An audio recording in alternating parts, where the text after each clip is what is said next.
terperi. Berapa jarak darimu ya Rasul, serasa di kau di sini. Cinta ikhlasmu pada manusia bagai cahaya surga. Dapatkah kami membalas cintamu secara bersahaja?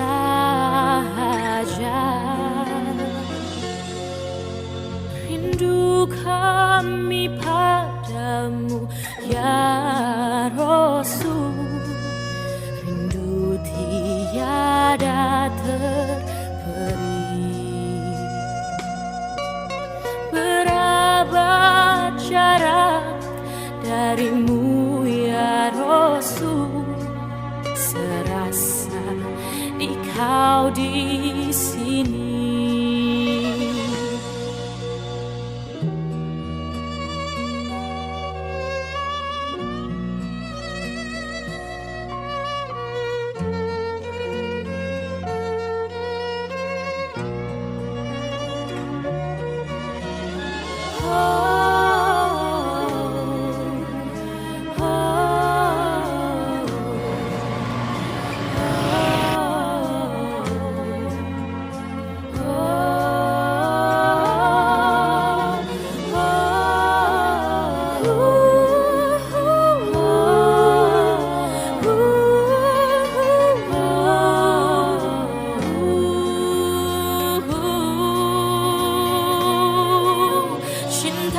Ikhlasmu pada manusia bagai cahaya surga.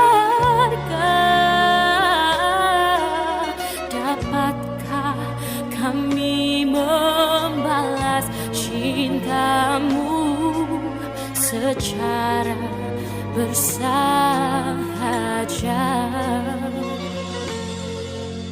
Rindu kami padamu ya Rasul, rindu tiada terperi. Berapa jarak darimu ya Rasul, serasa di kau di sini. Serasa di kau di sini. Serasa di kau di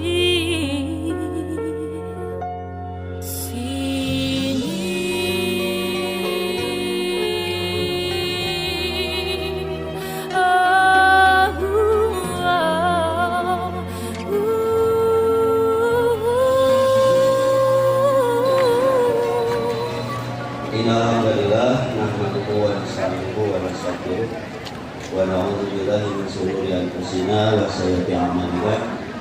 May yahdihillahu fala mudilla lahu wa may yudlil fala hadiya lahu. Asyhadu an la ilaha illallah wahdahu la syarika lahu wa asyhadu anna Muhammadan abduhu wa rasuluhu amma ba'd.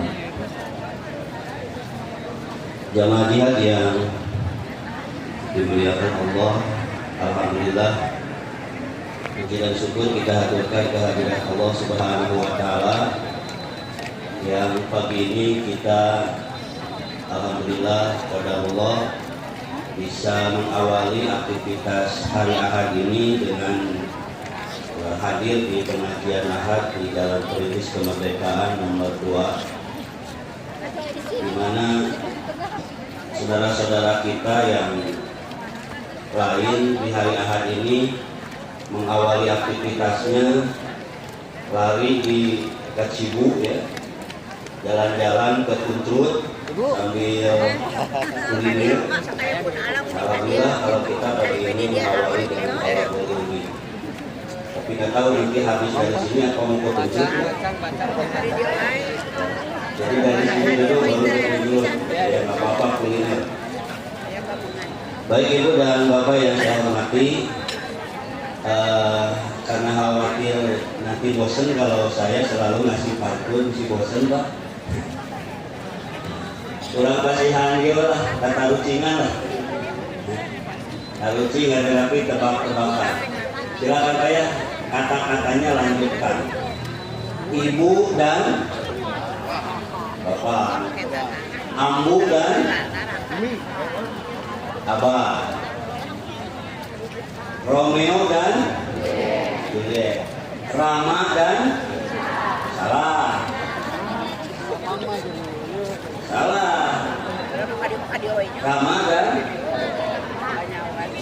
Ramadan tiba. Tiba-tiba Ramadan ya, benar.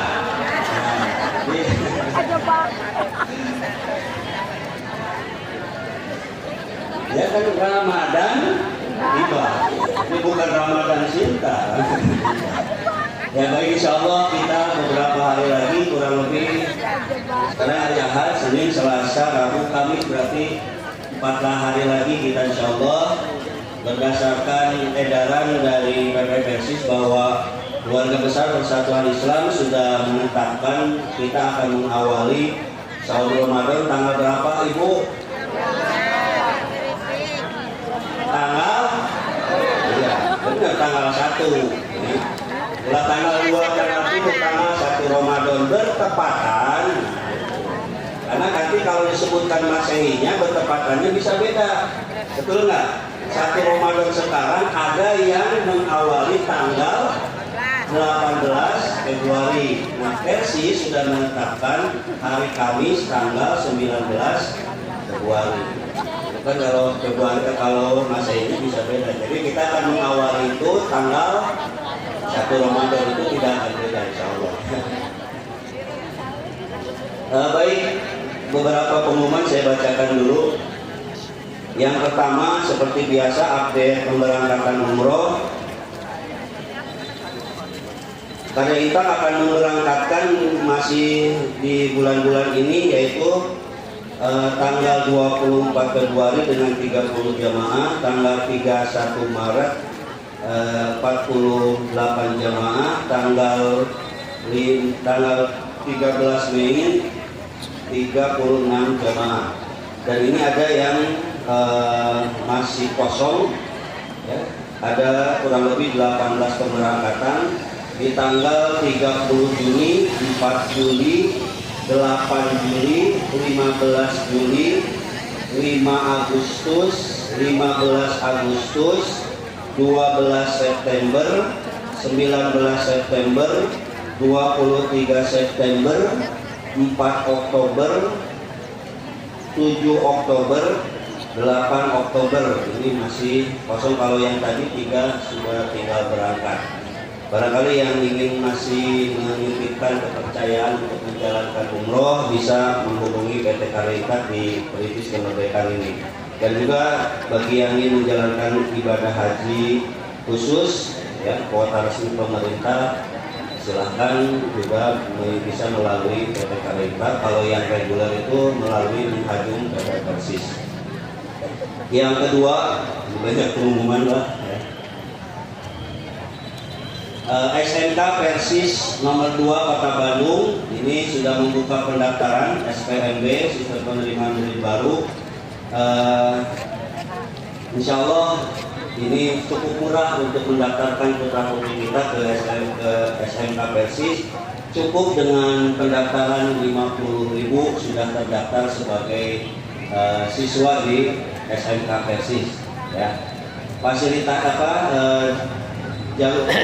programnya adalah rekayasa perangkat lunak, desain komunikasi visual, sistem informasi jaringan, multimedia, digital marketing, dan coding AI.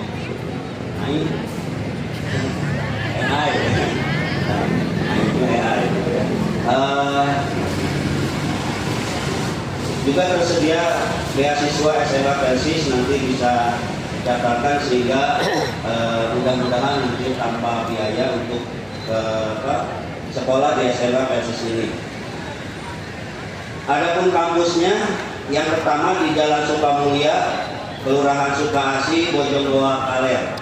Dan alhamdulillah sudah ada kampus baru yaitu di Jalan Peta, Sukaasih, Bojongloa, Kaler. Jadi kalau kemarin masih numpang di masjid, nah sekarang sudah punya kelas yang baru dibangun dan mulai tahun ini insya Allah akan digunakan untuk pembelajaran di SMK Persis nomor 2 ini.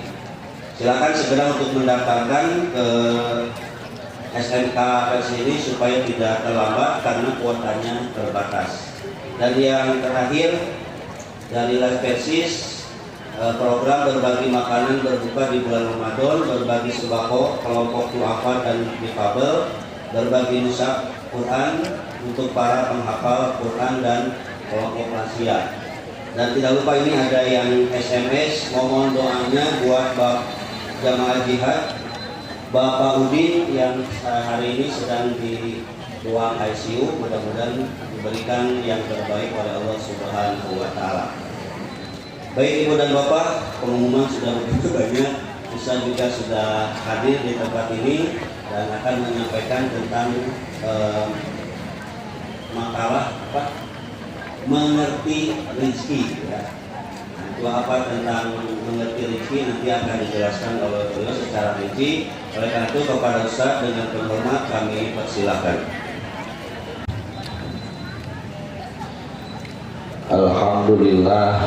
Alhamdulillahilladzi hadana li hada wa ma kunna linahtadiya laula an hadanallah. Asyhadu an la ilaha illallah wa asyhadu anna Muhammadan abduhu wa rasuluhu alladzi la nabiyya ba'da. Rabbi shrah li sadri wa yassir li amri wahlul 'uqdatam min lisani yafqahu qawli amma ba'du. Hadirin ikhwati iman rahimakumullah, jamaah jihad Biade Masjid PP Persis yang sama-sama mengharap ridho dan Allah Subhanahu wa Ta'ala. Alhamdulillah pada pagi ini di ahad yang ketiga Allah memberikan takdirnya kepada saya untuk bersilaturahim dan sama-sama tolabul ilmi dengan ikhwatul iman sekalian. Mudah-mudahan ini menjadi amalan sholihan mutaqabbala. Amin ya Allah ya Rabbal alamin. Ikhwatul iman rahimakumullah, sebelumnya saya mohon maaf kalau berdasarkan momen seharusnya diisi oleh tarikh Ramadan seperti halnya di masjid-masjid pada umumnya. Karena jihad biada ini adalah jihad reguler, maka biarlah kajian tarikh Ramadan itu dilaksanakan, diselenggarakan sesuai dengan adat dan kebiasaan masing-masing ya. Jadi oleh karena itu mohon maaf kalau materi ini tidak ada kaitannya dengan bulan Ramadan. Materi-materi khusus terkait dengan Ramadan ikhwatul iman rahimakumullah bisa disaksikan di kanal Persis TV dari mulai tanggal 1 Ramadan sampai akhir Ramadan. Itu dalam rangka thalabul ilmi kita semua. Pada kesempatan kali ini walaupun tidak ada kaitannya dengan Ramadan, tapi yang jelas kehadiran Ramadan membuat kita bahagia luar biasa. Sok sanajan aya tapi nah bunga tetapi seunggah ya, seunggah nabab naon tak bagi rezeki atau spesial itu lah. Sebelum Ramadan mikiran murah, di akhir Ramadan mikiran lebaran, THR, rezeki deui wae, tak begitulah, rezeki deui wae. Ya, lebih kurangnya seperti itu. Ikhwatul iman rahimakumullah, seharusnya ada dua paket ketika kita membahas terkait dengan rezeki. Yang pertama, kita harus mengerti dulu rezeki ya, duduk perkara statusnya, dan yang kedua baru meyakini rezeki. Makanya dalam kesempatan kali ini izinkan saya untuk membahas mukadimah yang pertama terkait dengan mengerti rezeki. Kenapa ini harus kita perjelas supaya tidak ada salah sangka kita selaku manusia kepada Allah Subhanahu wa Ta'ala. Pajarkeun Gusti Allah teu nyaah ka abdi. Kenapa ada ungkapan itu? Ya, faktornya salah konsep, salah ilmu, salah teori terkait dengan rezeki. Dalam Al-Quran terkait dengan kehidupan manusia, di antara ciri manusia itu kan normalnya ada dua. Manusia punya keinginan dan manusia punya rasa takut. Ya, itu normal manusia. Ketika kita banyak keinginan, normal namanya juga manusia. Yang tidak punya keinginan hanya malaikat. Makanya ibu banyak keinginan, seharusnya bapak alhamdulillah betul normal kan. Ketika ibu ya ada keinginan, pokoknya kahaya kan normal itu bab keinginan kahaya. Yang kedua takut, itu ciri alamiah manusia. Yang kedua takut. Terkait dengan takut ini saya temukan dalam bahasa Arab, dalam bahasa Al-Quran diungkapkan dengan dua istilah. Satu khaufun, dua khasyatun. Khaufun takut yang sifatnya manusiawi, takut terhadap perkara yang ada di hadapan kita.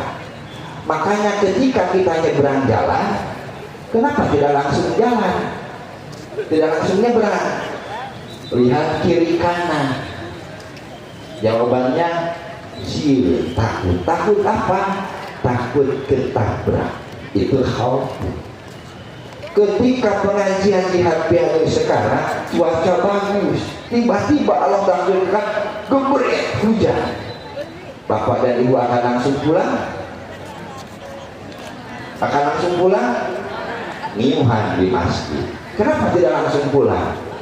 Sieun kehujanan, sieun. Itu khaufun. Jadi takut yang paling mendasar manusia.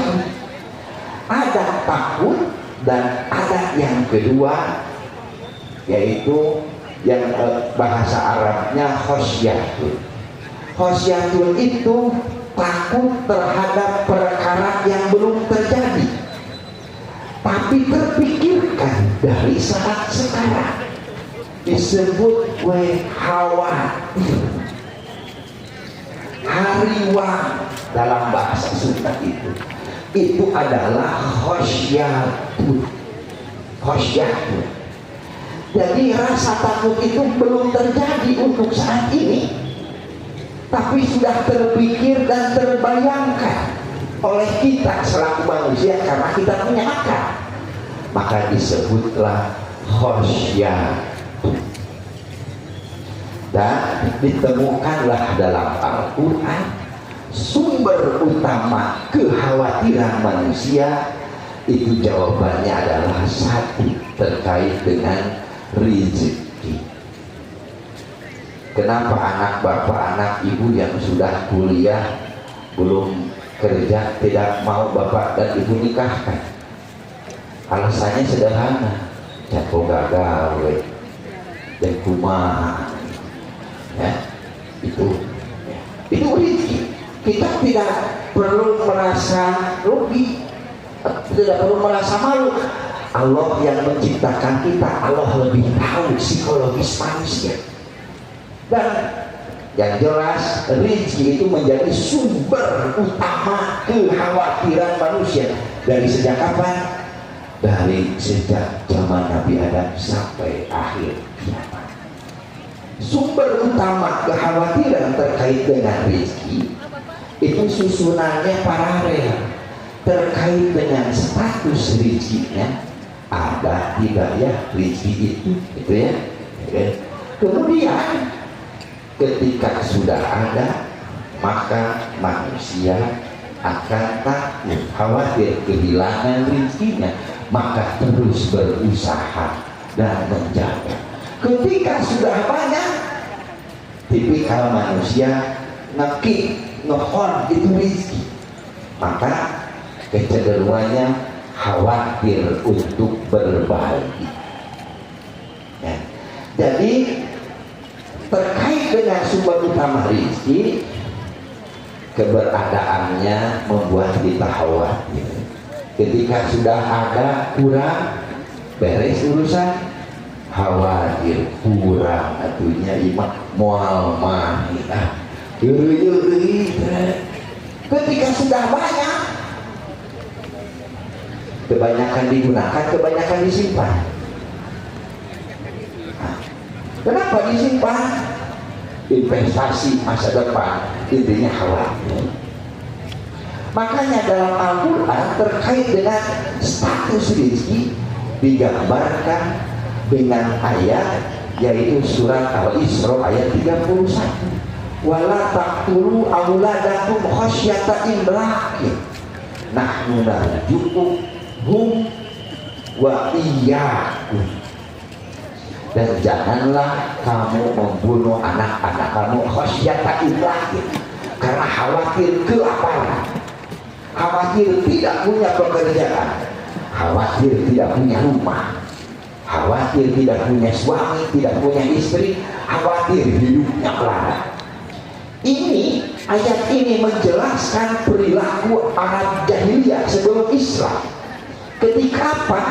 Ketika mereka mempunyai anak perempuan, maka dalam istilah orang Arab jahiliyah, lahir anak perempuan sama dengan madesu, masa depan sudah nariweukeun heureut lengkap.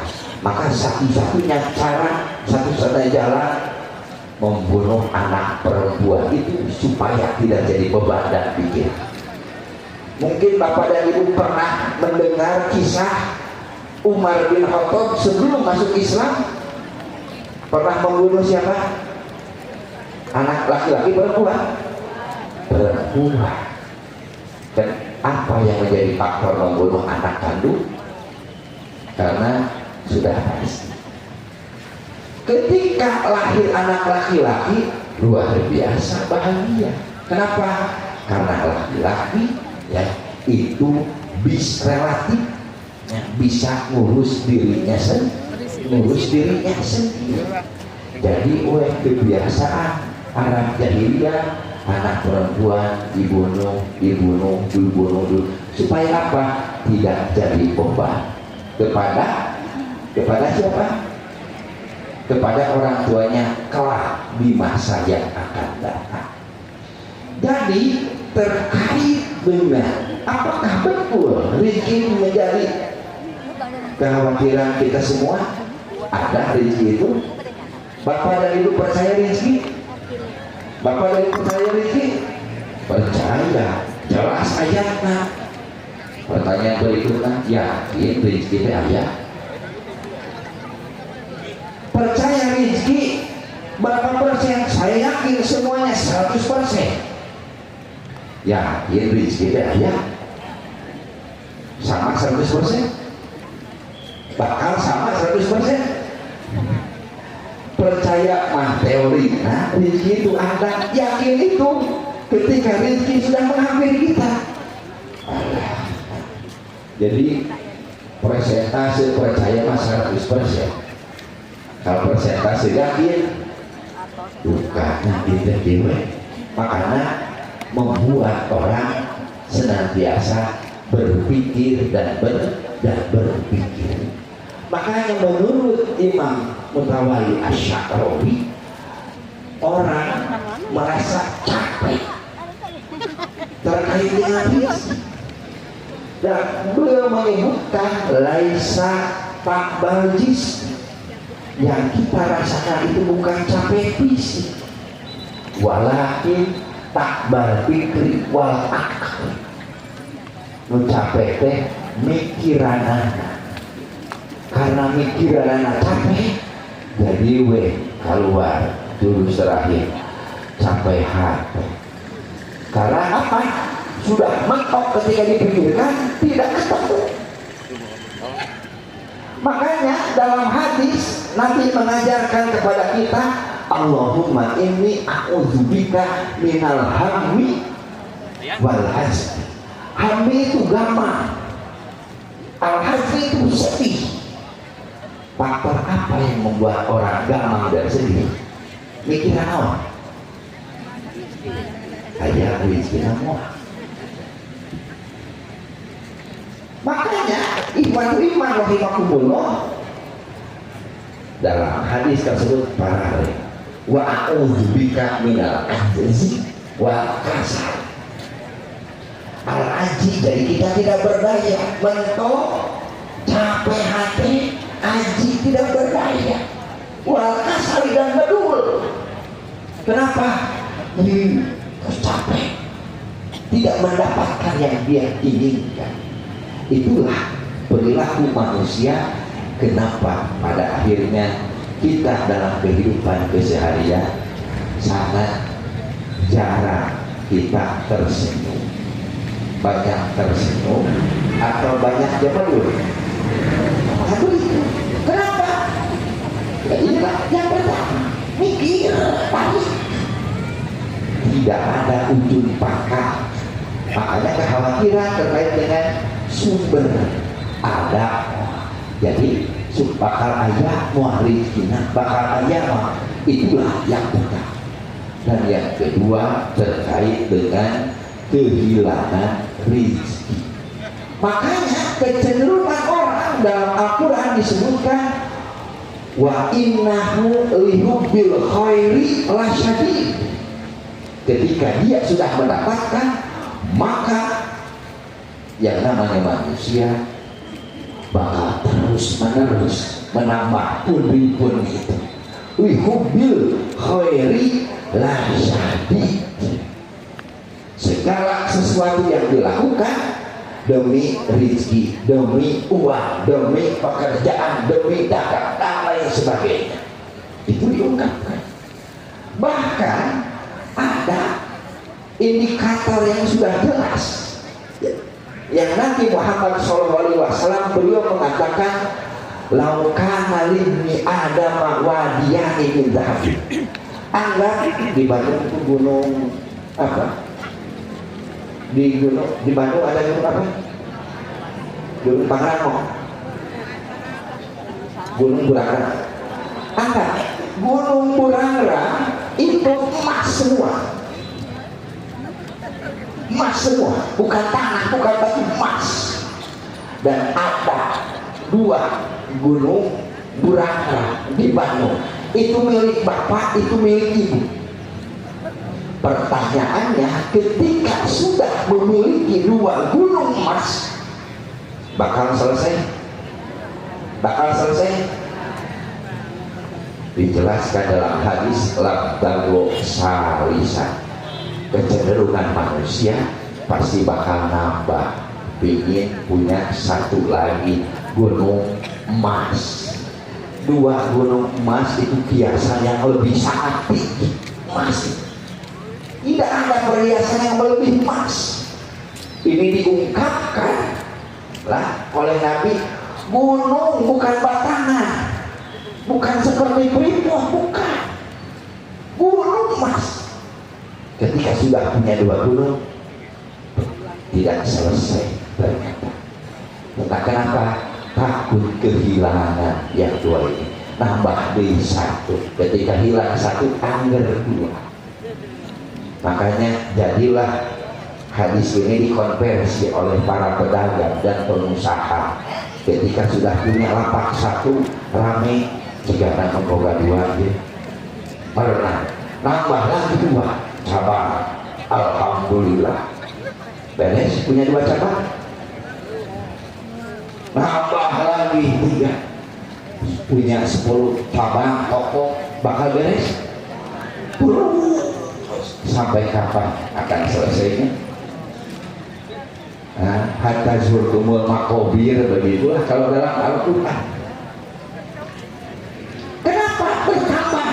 karena intinya takut kehilangan rezeki, takut hilang. Yang sudah didapat susah payah takut hilang, makanya nambah lagi pos pendapatannya dari ini, dari ini. Jadi dikonversi oleh para tukang dagang dan para pengusaha. Dan saya yakin tidak akan ada kata hentinya kecuali meninggal dunia. Dalam ayat ini dijelaskan At-Taubah 24 watijaratan takhshawna kasadaha. Ayat ini menjelaskan psikologis kaum muhajirin yang akan berangkat hijrah ke Madinah.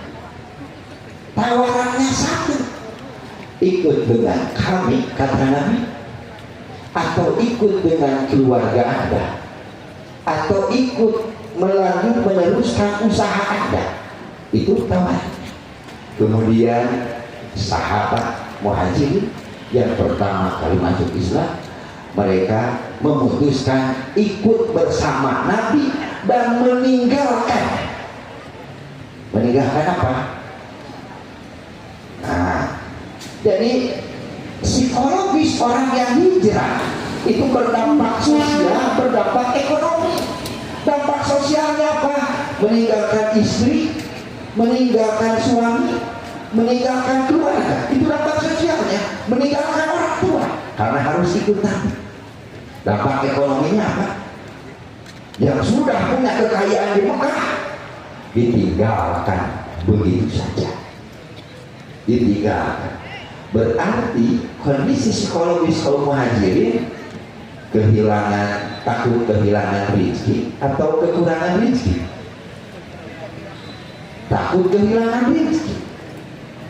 Kita pilih-pilihin Pak karena koropa ya pasti jumlahnya paling minimalis.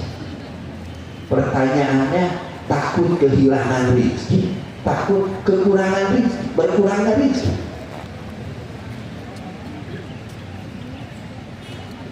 Sahabat bukan takut kurang, sudah jelas hilang rezekinya. Makanya radhiyallahu anhu wa radu anhu. Walaupun mereka berkorban secara ekonomi, secara sosial, Allah ridho dan kemudian Allah menggantikannya dengan yang lebih utama. Itu lebih utama. Dan kita masih hitung-hitungannya bab rezeki. Takut apa? Sebenarnya bukan takut hilang, takut berkurang. Kurang wae ulah. Kurang wae ulah. Dan dalam rangka menjaga supaya jangan sampai kurang dan kurangnya tidak banyak, maka yang ketiga, perilaku orang terkait dengan rezeki khosyatal infaq. Khosyatal infaq, khawatir membelanjakan untuk kepentingan umat, kepentingan masyarakat, kepentingan yang lain. Lahirlah penyakit yang disebut al-bakhil. Bahasa Indonesia itu apa itu? Al-bakhil. Bukan pikir ya, bakhil. Jadi bahasa Indonesia itu al-bakhil. Ya. Pedit ya kalau bahasa Sundanya itu pedit, korek,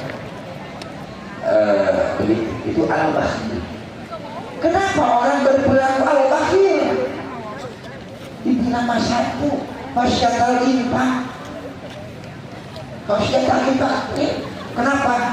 Kan mulanya saya capek kok gak bagi-bagi kabar. Itulah yang sudah digambarkan oleh Al-Quran secara psikologisnya seperti itu. Makanya bagi kita yang mengkaji Al-Quran tidak perlu pusing dan pusing ketika orang dari GHC cap jahe berarti berpikiran bahwa banyaknya rezeki hasil jerih payah dirinya sendiri. Jadi itulah paralel sumber utama kekhawatiran manusia terkait dengan rezeki, ya, sumberna riweuh geus aya riweuhnya dikeluarkeun riweuh deui.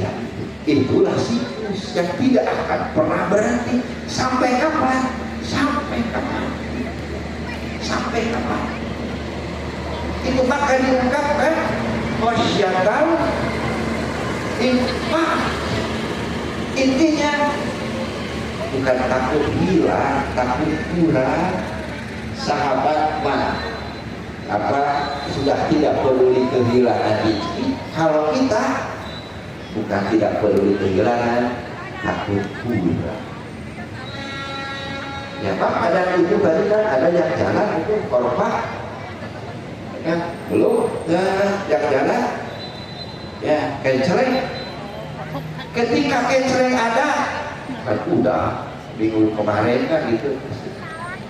Karena bulan depan juga sudah begitu, kan begitu. Ketika ada itu fenomena di Garut, ya bahasa Inggris orang Garut, gitu di Garut, itu. Ketika diberhentikan, alhamdulillah. Ketika mau memasukkan masalah itu dari paru-paru warnanya, dari yang merah, kuning dan biru itu ya, begitu. Ya. Makanya yang dimasukkan yang paling maksimal, paling minimal itu. Kenapa? Takut berkurangnya rezeki. Jadi sekali lagi, itulah sunatullahnya seperti itu. Sunatullahnya seperti itu. Itu persoalan yang sangat manusiawi. Pertanyaannya, kita manusia bukan? Kalau kita manusia, hal yang normal. Kita insya Allah bukan manusia, sekadar manusia, tapi kita orang yang beriman. Pantaskah orang beriman berperilaku seperti ini? Sementara jaminannya faman tabi'a hudaya fala khaufun alaihim wala hum yahzanun. Jangankan khawatir, takut biasa saja sudah hilang dalam diri seorang yang beriman. Orang beriman mungkin kopet mustahil kopet. Berarti kalau orang beriman masih kopet, masih ngaku kene iman, ya aku-akuan iman, bukan iman beneran. Mohon maaf, perlu saya sampaikan. Kenapa? Dan kalkulasinya tinggi begitu. Ya. Itu terkait dengan poin A, rezeki sebagai sumber utama kekhawatiran manusia. Berikutnya adalah makna rezeki dalam Al-Qur'an. Saya sebut di sini ada makna kata rezeki dalam Al-Qur'an. Satu, bermakna al-aqah, pemberian. Yang kedua, al-faqihatu, buah-buahan. Yang ketiga, al-matoru, hujan. Yang keempat, an-nafaqatu, nafaqah. Yang kelima, al-jannatu, surga. Keenam, at-ta'amu, makanan. Dan ketujuh, asyukru, yaitu syukur. Itu yang saya temukan menurut para ulama ulumul Quran dan ilmu tafsir. Ada 7 lebih kurang makna rezeki dalam Al-Quran, sehingga dibuatlah rumus bahwa rezeki itu artinya kullu ma yantafi'u bihin nas, segala sesuatu yang bermanfaat untuk manusia. Ya, madian, baik yang bersifat material au maknawiyah, atau yang bersifat moral.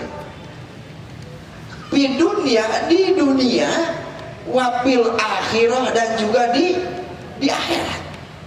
Itulah yang disebut dengan klaster rezeki.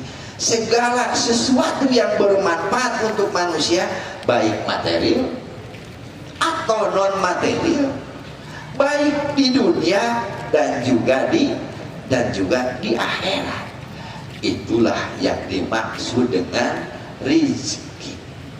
Makanya rezeki itu sama dengan nikmat, ya. Rezeki itu sama dengan nikmat. Dan nikmat, cara penulisan dalam Al-Quran ada dua. Dalam ayat dijelaskan, wa in ta'uddu nikmat Allah la tuhsuha. Silahkan Bapak dan Ibu cek. Ada dua ayat itu. Ada yang membedakan. Satu nikmat dengan tak marbutoh, dan yang kedua nikmat dengan tak maftuhah, tak titik dua di luhur, tak maftuhah.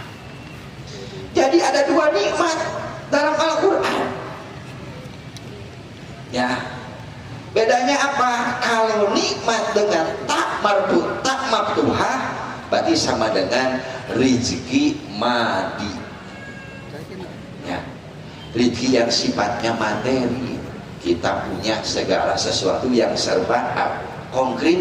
Itu nikmat tak marbutoh, itu rezeki maknawi materi. Bapak dan Ibu bisa datang ke masjid ini, rezeki bukan? Nah, rezeki material non material, non material, maknawi, karena tidak akan bisa dirasakan oleh orang-orang yang bisa merasakannya. Saya yakin Bapak dan Ibu bukan tidak berkeinginan pergi ke alun-alun atau ke Braga atau jalan-jalan, tidak, tapi lebih ke sini. Nah, karasa nikmatna kunaon uhate nikmatna, bukan oleh mata. Kalau lari dan lain-lain, karasa nikmatna karasa, dan fisik itu mah dengan mata terlihat. Tapi kalau Bapak dan Ibu bisa sholat, ngaji dan lain-lain, itu nikmatnya terasanya oleh ini. Maka ditandailah dengan Al-Quran nikmatnya dengan tak marbutoh, ya, tak marbutoh. Kalau tak maftuhah berarti kenikmatan yang dirasakan oleh seluruh orang atau oleh seluruh makhluk. Itu poin yang B. Berikutnya adalah proses adanya rezeki menurut Al-Quran. Jadi rezeki itu ada, bagaimana prosesnya, ya. Bagaimana prosesnya? Yang pertama, prosesnya itu atau yukti. Atau itu pemberian. Jadi rezeki itu pemberian. Karena pemberian berarti ada yang memberi. Itu ya, ada yang memberi. Maka disebutlah rezeki itu atau yukti. Dan ini sejalan dengan kata rezeki menurut para ulama lughah. Rezeki itu atau liwaktin, pemberian liwaktin, berdasarkan waktu yang sudah ditentukan. Siapa yang memberikan rezeki? Allah. Siapa yang menentukan waktunya rezeki? Allah. Atau liwaktin. Maka ungkapan orang tua kita, geus waktu nama bakal aya rezeki kata itu ungkapan orang tua. Saya nggak tahu dari mana mereka belajar bahasa Arabnya. Nah kita lagi apa geus waktu nama aya rezeki. ketika menikahkan anaknya ya kepada orang yang secara material tidak punya, ya bapak dan ibu, saya yakin dulu ketika bapak dan ibu dinikahkan, bapak dinikahkan oleh mertua, bapak sudah punya kerja? Belum.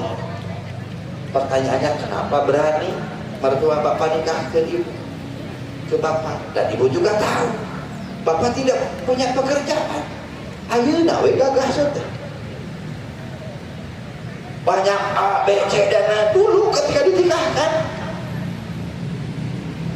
Ya. Jadi ketika kita menjadi anak, kita dipermudah oleh orang tua dengan satu alasan. Ayah ridho, ayah jodona, dikawinkeun we.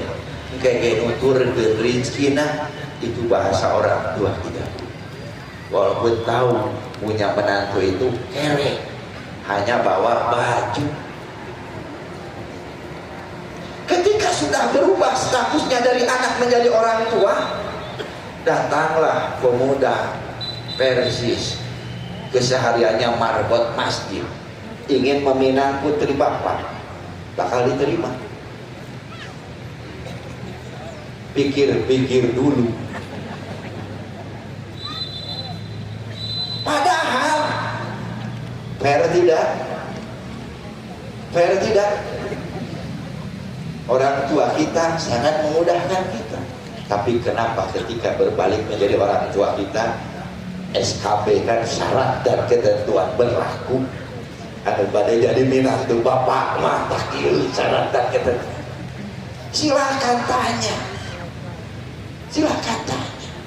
kenapa ada ikutan? Orang tua kita beranggapan rezeki itu adalah pemberian, dan namanya pemberian ada yang memberikan. Kalau kita, rezeki itu adalah bukan pemberian, mohon maaf. So, makanya karena orang tua meyakini rezeki itu adalah pemberian, ada yang memberikan.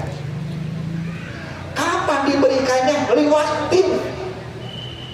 Tidak tahu waktunya kapan. Berarti yang memberikannya siapa? Yang memberikan Allah, yang menentukan waktunya juga Allah Subhanahu wa Ta'ala.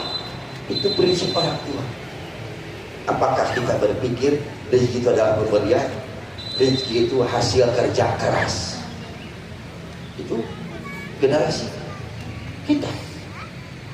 Rezeki itu bukan pemberian, rezeki itu sama dengan hasil kerja keras. Maka setiap hari berpikir dan berpikir. Sementara orang tua kita berpikir tidak. Hidup itu untuk dijalani dan dilakoni, selesai. Itu orang tua kita dulu.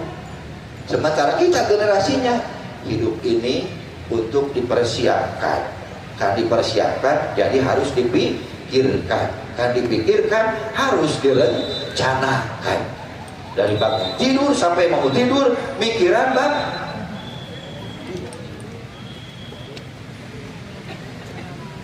Kenapa? Karena hilang kata aku, ada yang memberikan. Yang memberikan dalam bahasa Arabnya ar-rajiku. Kan rezeki itu ada yang memberikan. Jadi yang memberikan rezeki itu ar-rajiku. Alif lam ra hamzah. Alif lam ra hamzah zai o ar-rajiku. Itu pemberi rezeki. Ya, pemberi rezeki. Ada juga ar-razzaku. Bedanya penalih.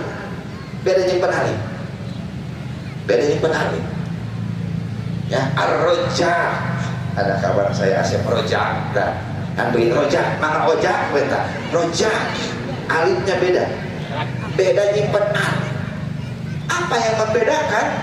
Ar-rajiq, orang yang memberi rezekinya sewaktu-waktu. Ar-razzaq, yang memberi rezeki setiap waktu dan setiap saat. Maka ar-raja hanya berlaku untuk Allah Subhanahu wa taala. Ar-raji bisa untuk Allah dan bisa juga untuk manusia.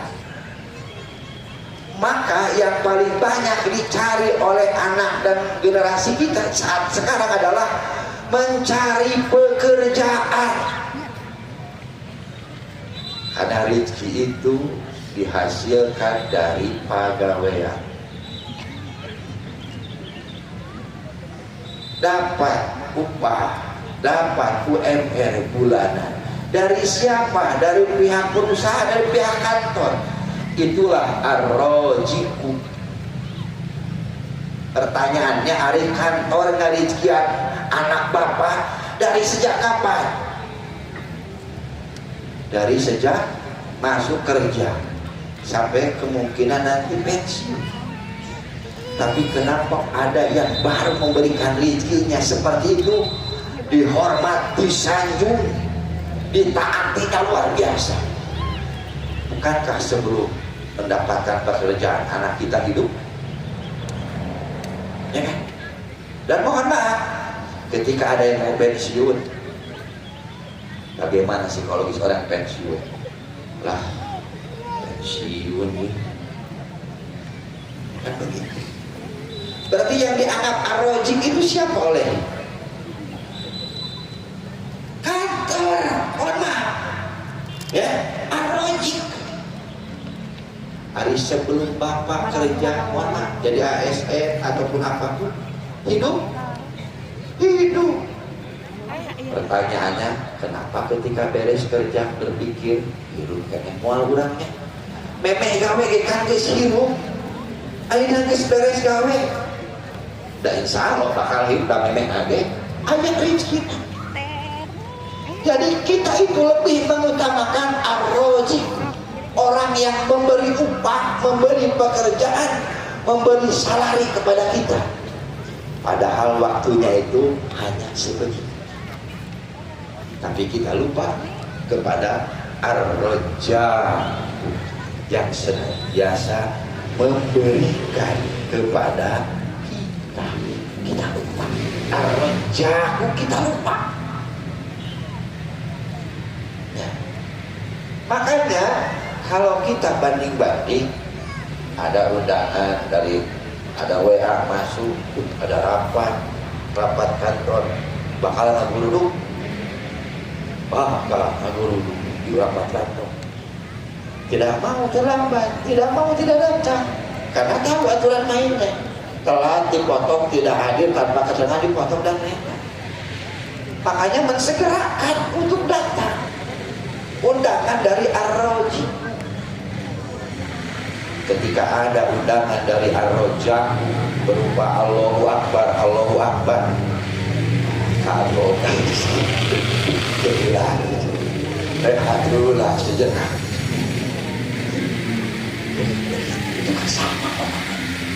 Jadi ya, kita tidak perlu malu-malu bahwa selama ini kita menyadari perhatian kita kepada pemberi rezeki untuk kita melalui bekerja itu lebih dan di atas dari perhatian kita kepada ar-raja, kepada Sang Maha Pemberi rezeki. Kita tidak perlu malu. Itulah partainya. Jadi ikhwatu iman rahimakumullah, ada yang memberikan disebutkan. Kemudian yang kedua, atayati, rezeki itu didatangkan.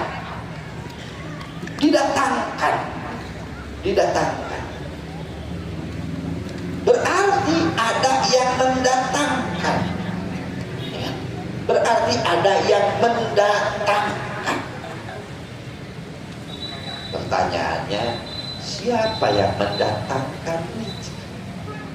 Siapa yang mendatangkan uang ke bapak dan ke ibu?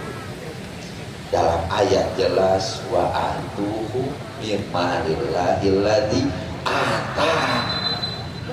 Bapak punya uang, ibu punya uang, Allah lah yang mendatangkan. Makanya prinsip harta dalam Islam ketika saya wafat punya harta, saya ambil contohnya saya aja, karena kan ambil contoh bapak kasih ke ibu. Abdi maut punya harta, pertanyaannya harta saya kemana? Kemana? Ke ahli? Ke ahli? Wah, ketika saya meninggal dunia, maka harta saya kembali kepada yang memberikan harta itu. Siapa? Allah Subhanahu wa ta'ala. Allah Subhanahu wa ta'ala. Jadi hilang kepemilikan harta saya. Kemana larinya? Kembali lagi kepada yang mendatangkan harta itu kepada saya, itu Allah. Berarti orang yang meninggal sudah tidak ada kepemilikan harta, hilang, kembali kepada Allah. Oleh Allah kemudian didistribusikan lagi kepada yang haknya, yang disebut dengan ahli waris. Berarti waris itu hakikatnya pemberian dari Allah. Karena pemberian dari Allah, maka wajar kalau ada aturan main. Laki-laki segini, perempuan segini, ibu segini. Kenapa ada aturan itu? Kan Allah yang memberikannya. Karena kita selama ini beranggapan benar waris di kolon, tapi pasti halus. Kita mendapatkan waris dari orang tua, harusnya kan ada pahala untuk orang tua ya. Pertanyaannya, orang tua kita akan mendapatkan pahala dari waris? Kan sudah selesai, sudah tahu. Jadi makanya kenapa bab waris banyak terjadi masalah? Karena salah cara pandang dalam menilai status kedudukan harta benda yang dimiliki oleh saya satu yang banyak. Lalu dikatanya, kenapa itu terjadi? Kenapa ketika saya wafat harta itu dikembalikan kepada yang memberikan? Tinggal tanya, ketika saya lahir, bapak lahir dan ibu lahir, bawa uang tidak? Bawa harta benda tidak? Tidak. Jadi posisi kita wafat sama dengan posisi kita lahir. Kita lahir tidak punya apa-apa dan tidak bawa apa-apa. Dan ketika wafat tidak punya apa-apa dan tidak bawa apa-apa. Sama. Kenapa ketika saya wafat saya punya hutang? Kenapa harus dituntaskan? Jawabannya sama dengan yang tadi. Ketika saya lahir, bapak lahir, ibu lahir, boga hutang, bawa hutang, yang diinginkan oleh agama ketika saya wafat ulah bawa hutang. Makanya hutang itu beralih kepada yang hidup dan beralih kepada yang hidup. Berarti berbahagialah orang yang wafat punya hutang, karena hutangnya akan diselesaikan oleh orang yang hidup. Dari semua pemikiran hutang sampai tahu sekali untuk keseparawan dan enak begitu. Logikanya kan, kenapa pada akhirnya ada syariat itu? Kembali kepada konsep rezeki. Rezeki itu didatangkan, berarti ada yang mendatangkan. Itunya, berarti ada yang mendatangkan, tidak ujung-ujung. Kemudian yang ketiga, wahaba yahabu, yaitu memberi tanpa kompensasi atau disebut anugerah. Berarti ada pemberi anugerah. Ya. Di sini dicontohkan terkait dengan kata hibah dalam anak dan turunan. Anak dan turunan selama ini kita anggap anak itu keinginan dan kehendak orang tua. Berdasarkan hadis ayat ini, anak itu adalah pemberian anugerah dari Allah Subhanahu wa ta'ala. Maka siapapun yang berkeluarga akan mendapatkan 4 pemberian dari Allah. 1, diberikan keturunan dan anaknya itu perempuan semuanya. Berarti pilihan pertama. Yang kedua, diberikan turunan dan turunannya laki-laki semua. Ada di sini. Yang ketiga, diberikan turunan dan anaknya itu laki-laki ada, perempuan ada.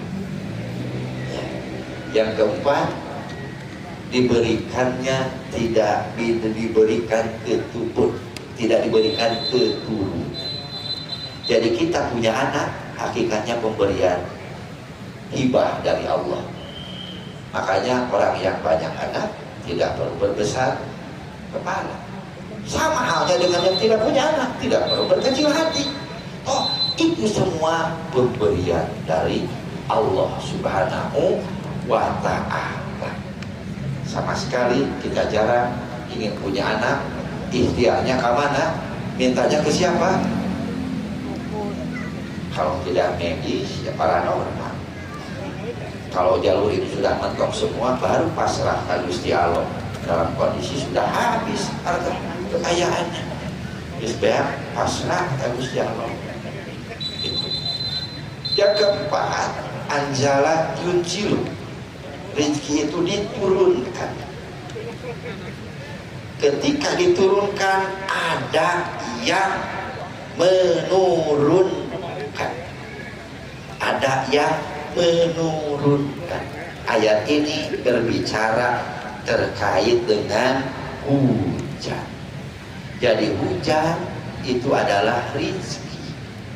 Ya, hujan adalah rezeki. Dan hujan Allah lah yang menurunkan, bukan Mbak Rara anu menurunkan air atau menyentuh air. Kan itu perpawangan Allah.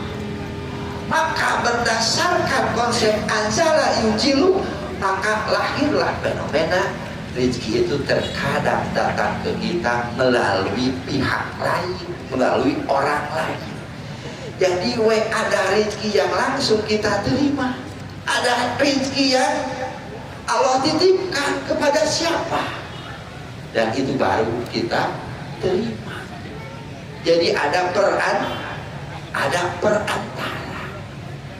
Yang ada perantara, itulah yang disebut dengan anjala yunjilu. Ada perantara rezeki. Yang orang bekerja berarti Allah titipkan rezeki bapak dan ibu. Yang punya pabrik, punya perusahaan, yang jadi ASN dititipkan Allah melalui negara. Akhirnya ibu yang terima. Hakikatnya Allah lah yang menurunkan. Kelima, akhraja yukhriju, dikeluarkan atau ada yang mengeluarkan. Contoh kasus di sini saya pilih putra putri ibu keluar dari rahim ibu, Allah lah yang mengeluarkannya. Dengan demikian tidak ada ibu yang hebat. Kan sirik bapak, ibu hebat bisa ngaborojolkeun, kan laki-laki sirik si bapak. Tidak ada bidan yang hebat, tidak ada dokter yang hebat. Allah lah yang mengeluarkannya melalui perantara dokter, bidan, melalui ibu. Maka orang tua kita dulu sudah mencontohkan ketika dalam usia kandungan orang tua kita 9 bulan, apakah mereka panik? Tidak. Usia kandungan 9 bulan masih bisa ke pasar, bisa ke ladang, bisa ke sawah, bisa bekerja, walaupun usia kandungannya sudah 9 bulan. Ada panik? Tidak. Satu jawabannya, geus waktu nama bakal borojol. Itulah prinsip itu. Anak kita, turunan kita, usia kandungan 7 bulan, kan ada HPL 7 bulan. Silahkan tanya putri bapak, kandungan 7 bulan bisa keluar rumah? Bakal keluar rumah? Tidak, ngerampai di rumah. Usia kandungan 8 bulan, ada yang ngajak ke Pangandaran, bakal ikut? Bakal ikut? Moal aduh abi ke kumaha 9 bulan diajak umroh bakal ikut hari abi kumaha memeh lahir bae geus riweuh. Ya. Makanya yang ada stres. Jadi siapa yang membuat gara-gara dan huru hara? Ya mohon maaf, ya perilaku kita sendiri. Makanya kan orang tua dulu kita usia 10 bulan aman kene 11 tuh ya 12 bulan baru jual. Sama seperti ibu saya kan lahir dari kandungan nenek saya 12 bulan asak. Kalau dijerau cenah asak dijerau kata dulu itu. Sekarang kan nggak ada cerita. Ini sudah HPL belum anu. Emang dokter ngasih apa ke anak ibu? Ya, datang ke dokter mamayarnya. Yang mayarnya kasih siksa kurang, mohon maaf. Tapi lupa ada yang mengeluarkan anak kita yaitu Allah Subhanahu wa ta'ala. Kemudian yang keenam yaitu ja'ala yaj'alu, dijadikan atau ada yang menjadikan. Ini contohnya lagi-lagi terkait kehidupan rumah tangga. Yang menjadikan papa sebagai suami si ibu siapa? Berdasarkan ayat ini perjodohan itu hakikatnya dijadikan oleh Allah Subhanahu wa ta'ala.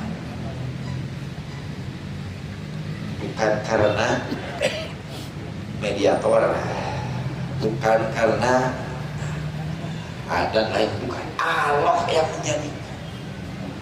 Makanya kan silakan bapak tanyakan kak bobogohan jeung saha nikah jeung saha. Nah jadi nak ieunya. Jadi we loba dongeng kalau baca cerita nu can diberes kan. Begitu. Jalan. Jadi rumusnya turnya itu lebih kurang 6 cara itu aja. Jadi tidak akan ada yang ujung-ujung. Kemudian pembahasan yang terakhir terkait dengan makna rizki dalam hadis. Yang pertama harus kita sadari dan yakin kita hidup itu karena rizki, dan kita mati pun karena rizki. Itu camkan itu. Memang betul. Kenapa kita hidup? Berarti sudah ditetapkan rizki. Selesai. Kenapa seseorang mati? Rizkinya sudah habis. Ya, hatta yastakmila rizqahu. Rizkinya sudah habis. Makanya dalam masalah ini, mohon maaf, bila mana ada keluarga yang dalam kondisi koma, kemudian menggunakan ventilator apa? Yang alat ini tuh ventilator ya. Ada pertanyaan, Ustaz, bagaimana kalau dicabut ventilatornya, boleh atau tidak? Tuh. Kalau dicabut, jawabannya maaf. Saya katakan silakan aja cabut, toh belum tentu wafat, saya katakan. Emang betul, silakan. Kenapa? Organ yang terakhir berfungsi itu bukan jantung, akal. Kadang jantung tidak berdetak, nafas tidak ada, tapi kalau akal otaknya masih ada, insya Allah masih hidup. Walaupun hidupnya dalam keadaan seperti itu. Saya katakan cabut aja ventilator. Atau bakal maut, belum tentu mati. Tapi anggapan kita dicabut ventilator bakal maut. Kan sampai dipasang ventilator ke hiru, menyaina dicabut jadi maut. Ya kan sebelum dipasang ventilator hidup. Kenapa dicabut ventilatornya jadi mati? Kan tidak masuk akal. Silakan aja cabut, karena belum tentu. Kenapa?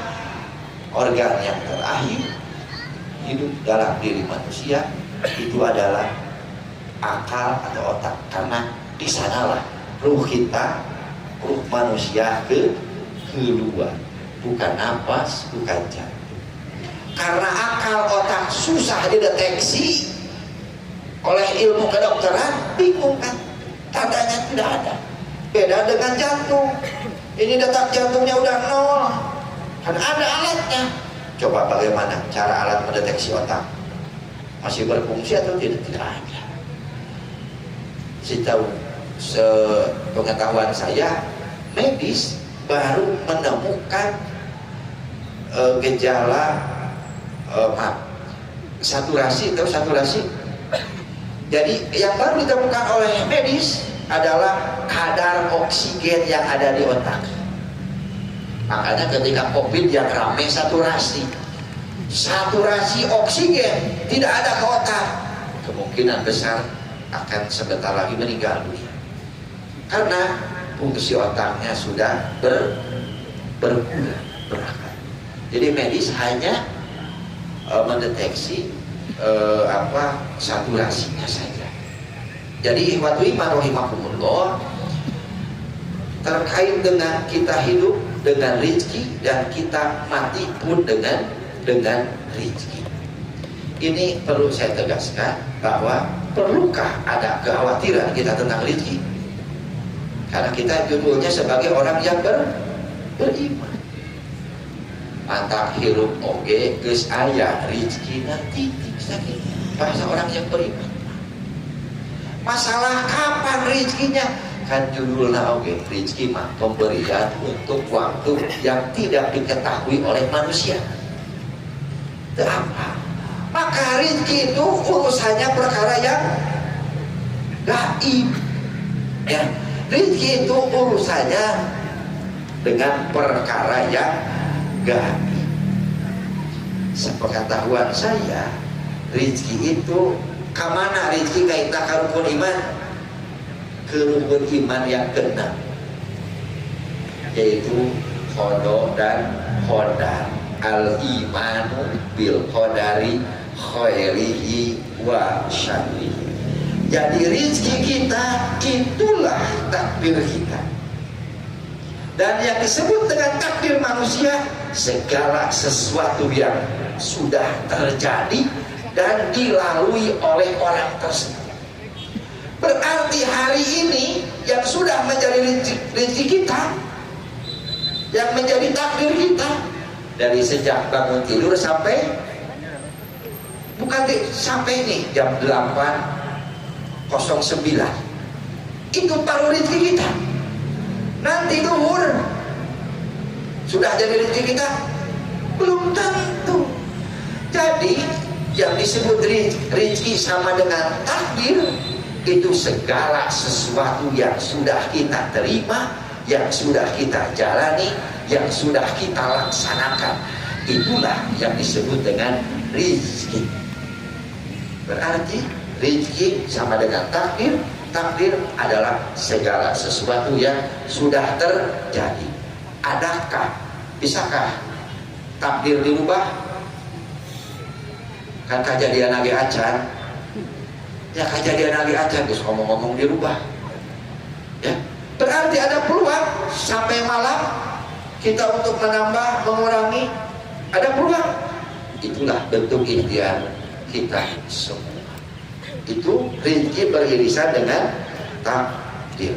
Kita hidup karena rezeki, kita mati pun karena rezeki. Termasuk kita makan, berpakaian pun karena rezeki, bukan oleh pekerjaan, bukan juga karena uang. Kemudian berikutnya terkait dengan kategori rezeki manusia. Rezeki manusia kategorinya satu, ada yang dikategorikan biaya operasional, statusnya habis pakai, ya, statusnya habis pakai. Yang kedua, biaya perlengkapan dan pemeliharaan atau fasilitas, itu sama dengan juga biaya habis pakai. Dan yang ketiga, biaya investasi. Biaya investasi. Investasi apa? Investasi kita setelah mati.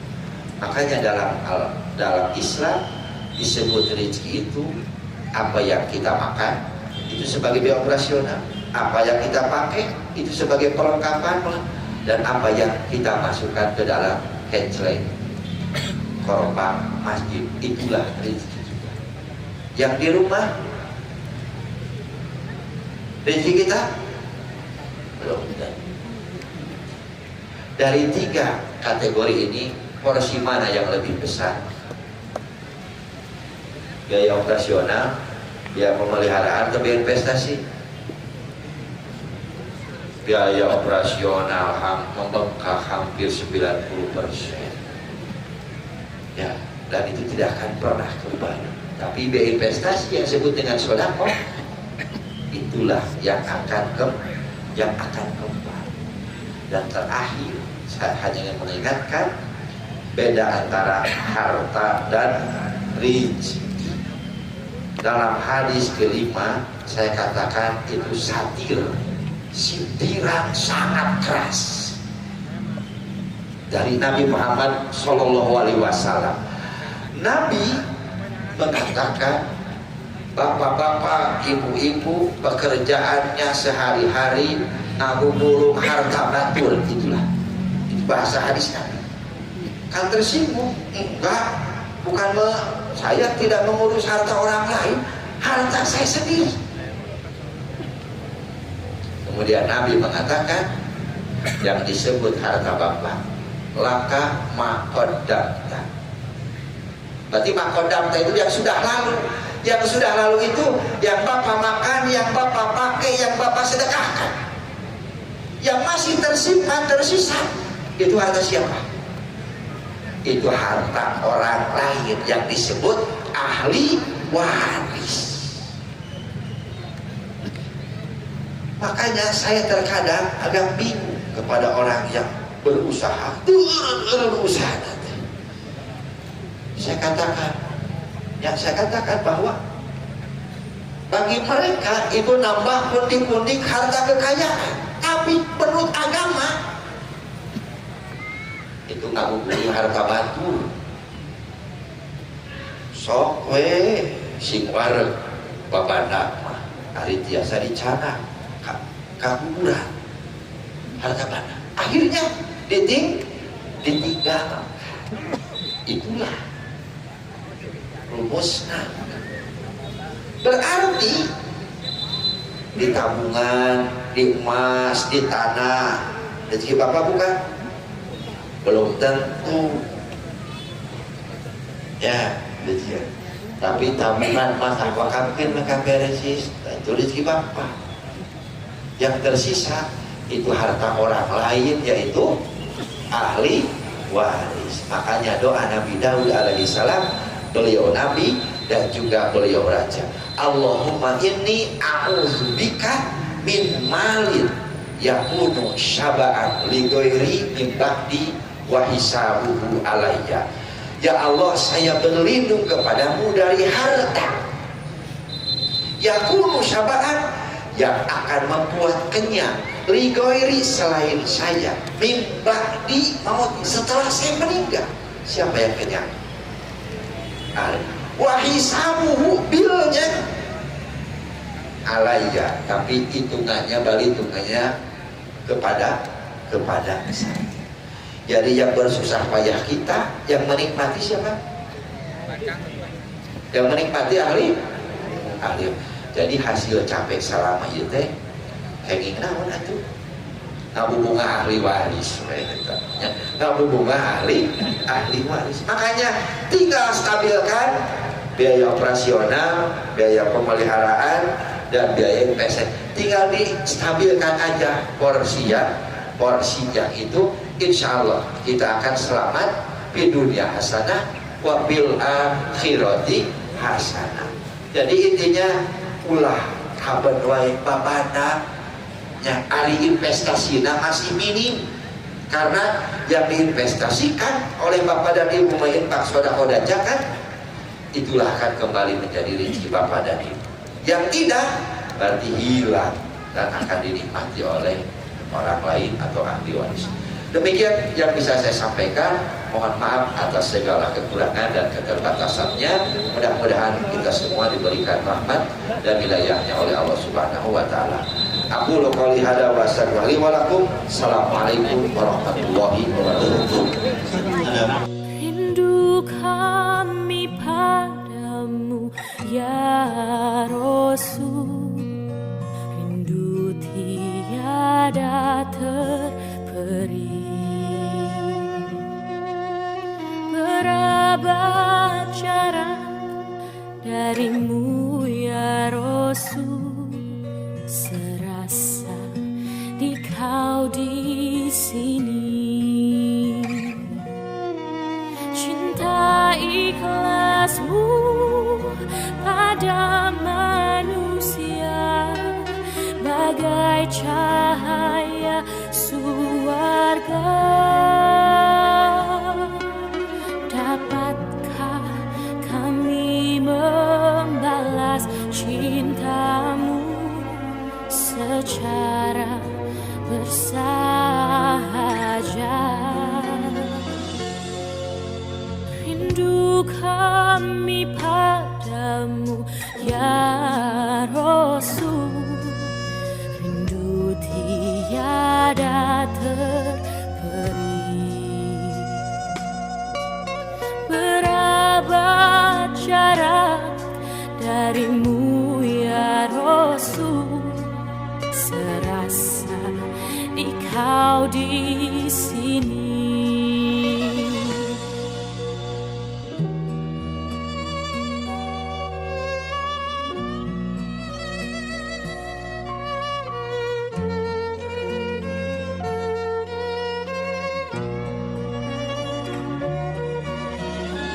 Oh